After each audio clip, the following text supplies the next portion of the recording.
தமிழக மக்கள் அனைவருக்கும் இனிய மதிய வணக்கம்.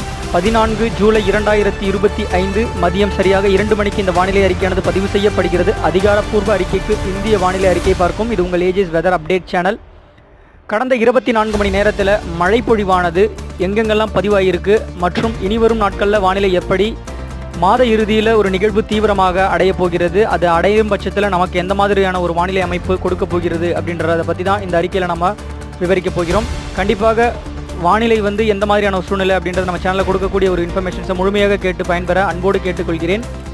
இன்றைக்கு ஒரு வானிலை அமைப்பை பார்க்கும் பொழுது வட மாவட்டங்கள் ஆங்காங்கே அப்படின்ற மாதிரி மழை பொழிவும், தென் கடலோரத்தை ஒட்டிய உட்புற பகுதிகள்னு சொல்லலாம். குறிப்பிட்டு சொல்லணும்னா மதுரைக்கும் திருச்சிக்கும் இடைப்பட்ட பகுதிகளில் ஒரு மழை வாய்ப்பும், புதுக்கோட்டை சிவகங்கை இணையமிடம் பகுதிகளில் ஆங்காங்கே அப்படின்ற மாதிரியும், டெல்டாவின் ஒரு சில இடங்களில் ஒரு மழை வாய்ப்பாக அப்படின்ற மாதிரி வைத்துக்கொள்ளலாம். அதாவது டெல்டாவின் வடக்கு மத்திய பகுதிகளுக்கு வாய்ப்பு கொஞ்சம் குறைவாக